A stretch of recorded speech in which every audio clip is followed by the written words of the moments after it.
हरे कृष्णा। राधे राधे दोस्तों, कैसे हैं आप सभी लोग। आशा करती हूँ कि आप सारे फ्रेंड्स बहुत ही ज़्यादा अच्छे होंगे। मैं भी बिल्कुल ठीक हूँ और आप सभी मित्रों का मेरे चैनल इंडियन ब्लॉग विद शिखा में बहुत बहुत स्वागत है। सो फ्रेंड्स, आज की इस वीडियो में मैं आप सभी के साथ शेयर करने जा रही हूँ मार्गशीर्ष के महीने में माता लक्ष्मी जी को प्रसन्न करने के लिए हम किस प्रकार से गुरुवार के दिन पूजन अर्चन करेंगे। जैसा कि हम सभी जानते हैं, मार्गशीर्ष का महीना प्रारंभ हो गया है और यह महीना माता लक्ष्मी जी और श्री हरि नारायण जी के लिए अत्यंत प्रिय महीना माना जाता है। इस महीने में हम माँ भगवती को प्रसन्न करने के लिए, माँ लक्ष्मी जी को प्रसन्न करने के लिए पूजन करते हैं गुरुवार के दिन।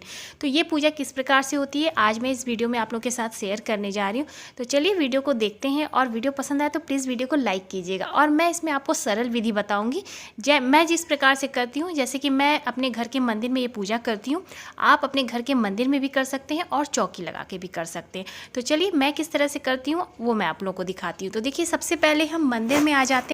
मंदिर में पूजन करने से पूर्व पहले आपको अपने घर की साफ़ सफाई कर लेनी है। इसके पश्चात मुख्य द्वार की सफाई करनी है अच्छे से, और वहाँ पे जल जरूर से छिड़कना है, यानी जल से अगर आप सफाई कर लें तो बहुत अच्छा है। उसके बाद आपको वहाँ पे जो है दहलीज पूजन करनी है। देखिए, मार्गशीर्ष के महीने में जो है दहलीज पूजन का विशेष महत्व माना जाता है। किस प्रकार से किया जाता है मैं आप लोगों के साथ आगे शेयर कर दूँगी। तो इसके बाद जब आप दहलीज पूजन कर लें, इसके बाद आप अपने मंदिर में आ जाएं और सर्वप्रथम आचमनी यदि करके, और आपको सबसे पहले जो है दीपक प्रज्वलित करना है। घी का दीपक आपको प्रज्वलित करना है माता लक्ष्मी जी को प्रसन्न करने के लिए। मार्गशीर्ष महीने में जब गुरुवार की हम पूजा करते हैं तो इसमें घी का जो है महत्वपूर्ण माना जाता है, तो इसलिए घी का दीपक कोशिश करें आप घी का दीपक प्रज्वलित करें। इसके पश्चात आपको सर्वप्रथम गणेश जी का स्नान कराना है, गणेश जी की पूजन करनी है। तो देखिए, मंदिर में मेरे इस तरह से छोटे से गणेश जी हैं। मैं इन्हीं को अच्छे से जो है प्रतिदिन स्नान कराती हूँ, इनका सुंदर जो है वस्त्र धारण कराती हूँ, यानी कि मौली रूपी वस्त्र अर्पित करती हूँ। अगर आप चाहें तो जनेऊ भी अर्पित कर सकते हैं। और इस प्रकार से टीका चंदन करके सर्वप्रथम जो है हम गणेश जी का पूजन करते हैं, जैसा कि आप देख सकते हैं। तो मार्गशीर्ष महीने में जब हम लक्ष्मी माता जी को प्रसन्न करने के लिए पूजा करते हैं तो इसमें महत्वपूर्ण होता है कलश की पूजा का, वो भी मैं आपको बताऊंगी।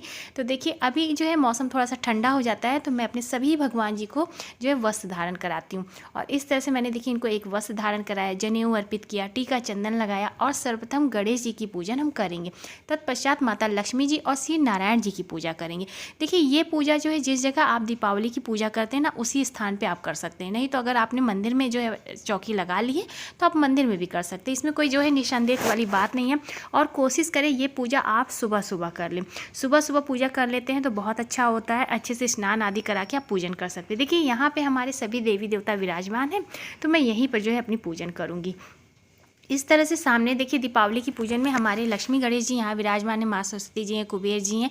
मंदिर में समस्त देवी देवता विराजमान है, तो मैं यहीं पर जो है पूजन करूँगी। सर्वप्रथम हमने गणेश जी का पूजन कर लिया और इसके पश्चात देखिए मैंने यहाँ पे एक पात्र लिया है और इसमें मैंने थोड़ा सा पुष्प डाल दिया, क्योंकि अब हम जो है श्रीयंत को स्नान कराएंगे। हमने अपने घर के मंदिर में श्रीयंत विराजित किया है। यदि आपने भी श्रीयंत विराजित किया है, माँ लक्ष्मी जी का निवास स्थान माना जाता है और कहा जाता है श्रीयंत की पूजा करने से माँ लक्ष्मी अत्यंत प्रसन्न होती हैं। तो हम श्रीयंत को भी इसी तरह से स्नान कराएंगे और हल्दी और कुमकुम से अर्चन किया जाता है। जो है श्रीयंत की किस प्रकार से विधि विधान से पूजन होती है, मैंने अपने चैनल पे विधि विधान जो है डाला है कि किस तरह से आप कर सकते हैं, आप वहाँ पे जाके देख सकते हैं। तो बस इस तरह से हम देखिए श्रीयंत भी स्नान कराएंगे, माता के श्री चरण है यहाँ स्नान कराएंगे। इस तरह से जो भी हमने यहाँ पे पूजन की सामग्री माँ लक्ष्मी जी को प्रसन्न करने के लिए रखा है, हम सभी को स्नान टीका चंदन इस तरह से करेंगे। तो देखिए, पूजा का विशेष महत्व माना जाता है। मार्गशीर्ष महीने में जो है जब हम पूजन अर्चन करते हैं गुरुवार के, तो गुरुवार का व्रत भी किया जाता है। गुरुवार का व्रत करके आप माँ लक्ष्मी जी की पूजा और श्री नारायण जी की पूजा विधि विधान से करेंगे, तभी आपको पूजन का पूर्ण फल प्राप्त होगा। देखिए, अब व्रत आपके ऊपर है। यदि आप व्रत नहीं भी करते हैं तो भी आप इस तरह से पूजन कर सकते हैं। मैं अपना बताऊं तो देखिए, मैं जो है गुरुवार का व्रत तो नहीं करती हूँ, लेकिन हाँ, माँ लक्ष्मी जी को प्रसन्नता के लिए मैं इस तरह से पूजन जरूर करती हूँ। अब यहाँ पर मैं जो है माँ लक्ष्मी जी को स्नान करा रही हूँ, तो इस तरह से पुष्पों के द्वारा मैं माँ को भगवती को स्नान कराऊंगी। उसके बाद वस्त्र रूपी मौली अर्पित करूंगी, टीका चंदन करूंगी और इस तरह से जो है माता की पूजा करूंगी। इसके पश्चात हम कलश की स्थापना करेंगे। कलश की स्थापना विशेष मानी जाती है। कलश में हम माँ लक्ष्मी के और श्री नारायण जी के स्वरूप को विद्यमान करके उनकी पूजन करते हैं। वो भी मैं आपको इसमें बताती जाऊंगी कि किस प्रकार से हमें कलश स्थापित करना है। और इससे पहले मैंने अभी जो है थोड़ी देर पहले जब ये वीडियो सुबह में डाला था, तो उसमें पता नहीं क्या हुआ, बीच में आवाज़ ही गायब हो गई थी। इसलिए मैं ये फिर से जो है दोबारा से वीडियो डाल रही हूँ, जिससे कि आप लोगों को आसानी हुई। क्योंकि एक कमेंट जब आया मुझे, तो तब मुझे जाके पता चला कि इसमें मेरे जो मैंने वीडियो डाला उसमें तो आवाज़ ही नहीं है। तो इसके लिए मैं आप लोग से फिर से माफ़ी मांगना चाहती हूँ, और एक बार आप जो है इसको फिर से देख सकते हैं मेरे जो है इस वीडियो को, जिससे कि आपको पूजन में कोई समस्या नहीं आएगी। तो बस यहाँ पर आप देख सकते हैं मैंने जो है श्रीयंत्र में स्नान करा दिया। पुष्प का आसन देके मैं श्रीयंत्र विराजित करूँगी, वस्त्र रूपी मौली अर्पित करके इस तरह से टीका चंदन करके पूजन करूँगी। देखिए, गुरुवार के दिन हम माँ लक्ष्मी का जब पूजन करते हैं तो हम व्रत उपवास करके पूजन करते हैं। यदि आप व्रत उपवास नहीं भी करते, देखिए अपनी शारीरिक क्षमता के हिसाब से आप ये पूजा कर सकते हैं। अगर आप असमर्थ हैं, व्रत नहीं कर पा रहे हैं, तो आप केवल इस तरह से विधि विधान से पूजन कर लें प्रातःकाल। ये पूजा जो है हो सके तो आप सुबह में करें। सुबह में करने का जो विशेष फल प्राप्त होता है। अगर आपके पास समय नहीं है, आप जॉब वगैरह करते हैं, तो आप ये पूजन शाम को भी कर सकते हैं। लेकिन देखिए, स्नान हमेशा जो है सुबह में कराया जाता है भगवान को, तो इसलिए मैं कह रही हूँ ये पूजन आप सुबह में कर सकते हैं तो बहुत अच्छा है, और नहीं तो आप शाम के समय भी कर सकते हैं। मैं दोनों समय इस तरह से पूजन कर लेती हूँ। स्नान जो है शाम के समय मैं दीपक प्रज्वलित करूँगी और माँ को भोग लगाऊंगी। इस दिन माँ को खीर का भोग लगाया जाता है। माँ खीर के भोग से अत्यंत प्रसन्न होती हैं। माँ को बतासे का भोग लगाया जाता है। देखिए, माँ को प्रसन्नता करने के लिए आप विशेष रूप से पूजन अर्चन कर सकते हैं। माँ को कमल का पुष्प अर्पित कर सकते हैं, गुड़हल का पुष्प अर्पित कर सकते हैं। देखिए, ये आपकी सुविधा के हिसाब से आप कितनी सामग्री एकत्रित करके माता को प्रसन्न कर सकते हैं। तो गुरुवार के दिन आपको इसी तरह से 4 गुरुवार पड़ेंगे, और चारों गुरुवार को आपको इसी तरह से माता को प्रसन्नता के लिए आप इसी तरह से पूजन कर सकते हैं। इसके साथ देखिए, मैं आपको बताऊं तो विशेष और यदि आपको एक उपाय बताती हूँ कि अगर आप माँ लक्ष्मी को प्रसन्न करना चाहते हैं, उनकी कृपा प्राप्त करना चाहते हैं और इसका विशेष लाभ भी देखना चाहते हैं अपने जीवन में, तो आप श्री सूक्त का पाठ करें। और अगर संपुट सहित श्री सूक्त का पाठ करते हैं, तब आपको इसका जो है फ़र्क पता चलेगा। आप इससे हवन भी कर सकते हैं। मैंने श्री सूक्त से किस प्रकार से हवन किया जाता है उसकी भी विधि मैंने अपने चैनल पर डाली है, आप वहाँ पर जाके देख सकते हैं। डिटेल में मैंने बताया कि श्री सूक्त द्वारा आप किस प्रकार से माँ लक्ष्मी को प्रसन्नता के लिए आप ये हवन कर सकते हैं। तो ये हवन भी आप जो है कर सकते हैं। और पूजन करने के पश्चात आप देखिए कलश की स्थापना किस प्रकार से करेंगे, क्योंकि कलश का विशेष महत्व बताया गया है। यहाँ पर मैंने जो है तांबे का कलश लिया है। आप तांबे का या पीतल का कलश ले सकते हैं। अगर आपके पास नहीं है तब आप मिट्टी का कलश लें। स्टील को जो है नहीं माना जाता, इसलिए स्टील आप मत लें, आप मिट्टी का कलश ले सकते हैं। उसमें हल्दी की गांठ, सुपारी, लौंग, इलायची और एक सिक्का डाल के इस तरह से स्थापित करें और कलश में मौली लपेट दें।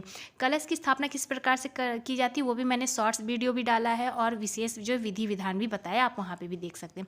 इस तरह से हम नारियल ले लेंगे, उस पर मौली जो है इस तरह से 3 बार 5 बार लपेट के, और एक चुंदरी जो है माँ लक्ष्मी जी को स्वरूप मान के चुंदरी उठाएंगे और इस तरह से जो है पुष्प अर्पित करेंगे।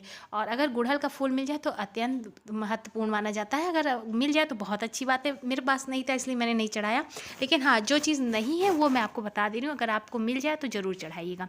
इसके पश्चात हम शंख की पूजा करेंगे। देखिए, शंख माँ लक्ष्मी जी के भाई स्वरूप माने जाते हैं, तो इसलिए माता की प्रसन्नता के लिए हम सभी चीज़ें वो करेंगे जिससे माँ प्रसन्न हो। तो इस तरह से शंख में मैं जल भर के रखती हूँ। आप शंख में चावल भर के भी रख सकते हैं। देखिए, सबका अपना अपना मान्यता होता है, सब अलग अलग मानते हैं। कुछ लोग कहते हैं चावल नहीं रखने चाहिए, कुछ लोग कहते हैं कि जल नहीं रखना चाहिए। सबका अपना अपना मान है। जो आप मानते हैं, जो आपके यहाँ है वो आप देखें। मैं जल भर के रखती हूँ, इस तरह से टीका चंदन करके शंख की पूजा करती हूँ। और इस तरह से देखिए, इसके बाद मैंने माँ को बतासे का भोग अर्पित किया है। और जब भोग अर्पित करेंगे उसमें हम थोड़ा सा जो है इस तरह से पुष्प डाल देंगे। माता के लिए हम जल रखेंगे और इसके बाद आचमनी कर देंगे। तो इस तरह से हम माँ को जो है, आप माँ की पूजा कर सकते हैं कलश स्थापित करके। और विशेष गुरुवार के दिन इसी तरह से माँ लक्ष्मी जी की पूजा की जाती है।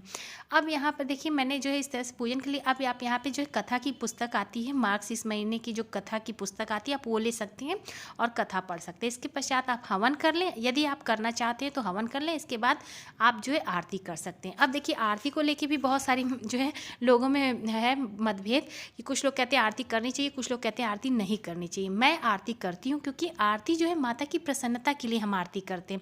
इससे माँ भगवती प्रसन्न होती हैं। हम माँ भगवती की आरती माता की प्रसन्नता के लिए करते हैं।